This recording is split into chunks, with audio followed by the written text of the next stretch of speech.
Hello বন্ধুরা, welcome to Shiuli's simple কিচেনে। আশা করি আপনারা ভালো আছেন। আমি আজকে রান্না করব খুবই হেলদি এবং সুস্বাদু একটি খিচুড়ি। সেটা হচ্ছে ডালিয়ার খিচুড়ি। এর জন্য আমি এখানে আলু ও ফুলকপি কেটে নিয়েছি, আর নিয়েছি কড়াইশুঁটি, এই দেখো বন্ধুরা। আর এখানে নিয়েছি আমি রসুন আর পেঁয়াজ, ছোট ছোট দুটো পেঁয়াজ কেটে নিয়েছি। আর আমি এটা করব মসুরির ডাল দিয়ে। আর এখানে আছে লবণ, 3টে শুকনো লঙ্কা, 3টে তেজপাতা। আর আমি এই খিচুড়িটা করব প্রেশার কুকারে। এবার আমি গ্যাসে একটি কড়াই বসিয়ে দিয়েছি। এই কড়াইতে দিয়ে দিলাম আমি সর্ষের তেল। আমি এই রান্নাটা সর্ষের তেলেই করব, আপনারা চাইলে সাদা তেলেও করতে পারেন। তেলটা একটু গরম হলে তারপরে আমি ফোড়নটা এর মধ্যে দিয়ে দেবো।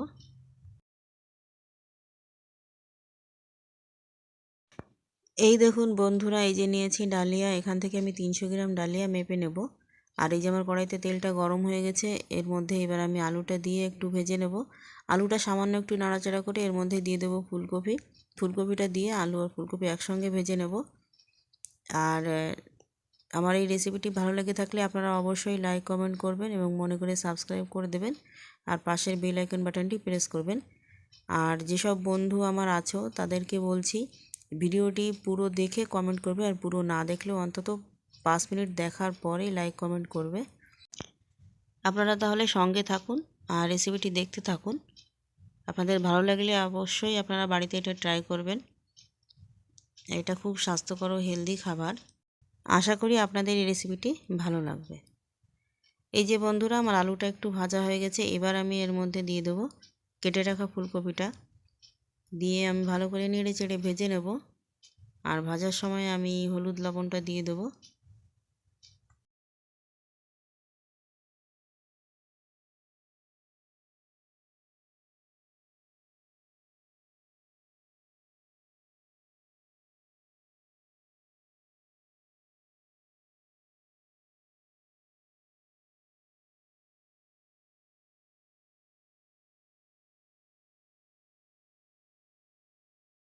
এই দেখুন বন্ধুরা, আমি হলুদ লবণটা দিয়েছি, দিয়ে একটু নেড়ে চেড়ে ভেজে নিয়েছি। আর এবার আমি দিয়ে দিলাম কড়াইশুঁটিটা।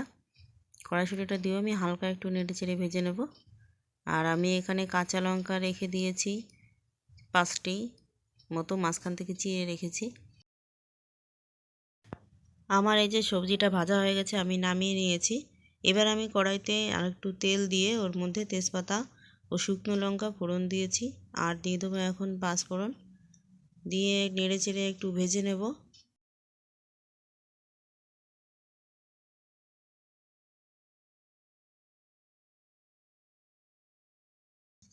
এখন আমি এর মধ্যে পেঁয়াজ, রসুন ও কাঁচা লঙ্কা দিয়ে দিলাম। দিয়ে একটু নেড়ে চেড়ে ভেজে নেব। আমি রসুনটা কেটে কেটে কুচি করে নিয়েছি। এবার এটা একটু ভালো করে ভেজে নেব।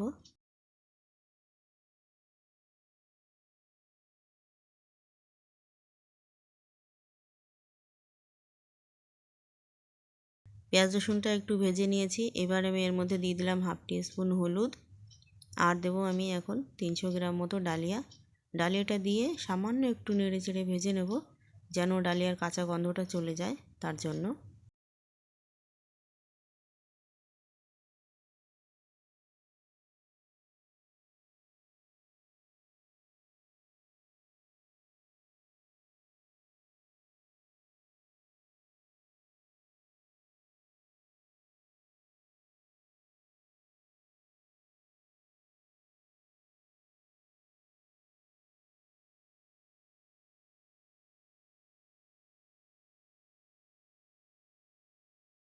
এই দেখুন বন্ধুরা, আমার ডালিয়াটা ভাজা হয়ে গেছে। এবার আমি এটা নামিয়ে রেখে দেবো।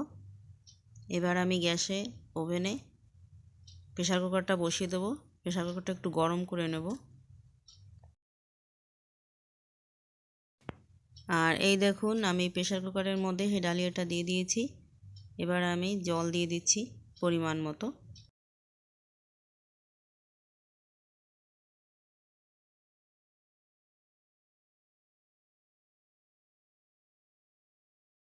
এবার আমি প্রেশারের মধ্যে সে মুসুর ডালটা দিয়ে দিলাম। আর শাশুড়ি মাকে বললাম সবজিটা ঢেলে দিতে, এই যে ঢেলে দিচ্ছে শাশুড়ি মা। এবার আমি একটু খুন্তি দিয়ে একটু নেড়ে দিলাম। এবার আমি এর মধ্যে দিয়ে দেব স্বাদ মতো নুন,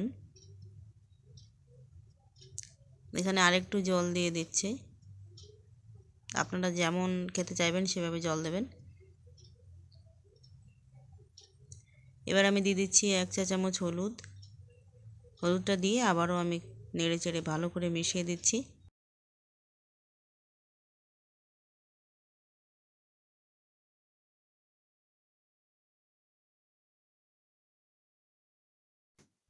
এখন আমি এর মধ্যে আরও 1 চা চামচ দিয়ে দিচ্ছি নুন, আর দেওয়া হবে হাফ টিস্পুন হলুদ দিয়ে আবারও নেড়ে চেড়ে ভালো করে মিশিয়ে দেবো। তারপর আমি প্রেসার কুকারের ঢাকনাটা দিয়ে মুখটা আটকে দেবো।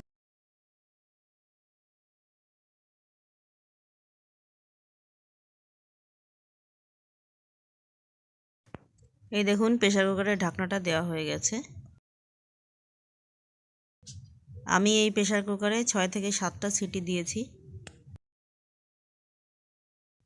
এই যে দেখুন আমি প্রেসারের ঢাকাটা খুলেছি, খিচুড়িটা কত সুন্দর হয়েছে দেখুন, দারুণ টেস্টি হয়েছে। আর এই খিচুড়িটা আমি প্রথম দাদুকে দিয়েছি, কারণ দাদুর শরীরটা ভালো নেই, সেই জন্য। এবার আমরা সবাই খেয়ে নেব। আর এবার এই শাশুড়ি মা একটু ঘি দিয়ে দিল খিচুড়ির মধ্যে। আমি একটু নেড়ে চেড়ে আবার মিশিয়ে দেবো ঘিটা। ঘি দিলে আরও বেশি টেস্টি হয় খেতে।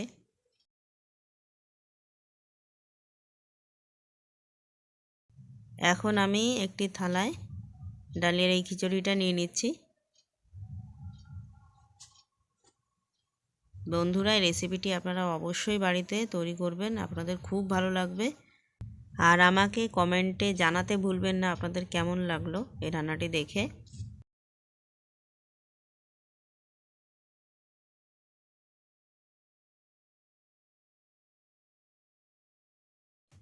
এই রেসিপিটি আপনাদের ভালো লেগে থাকলে আপনারা অবশ্যই লাইক করুন, কমেন্ট করুন, শেয়ার করুন এবং মনে করে সাবস্ক্রাইব করে দেবেন। আর পাশের বেল আইকন বাটনটি প্রেস করবেন, তাহলে ভিডিওর নোটিফিকেশনটি সবার আগে আপনাদের কাছে পৌঁছে যাবে। ভিডিওটি দেখার জন্য ধন্যবাদ।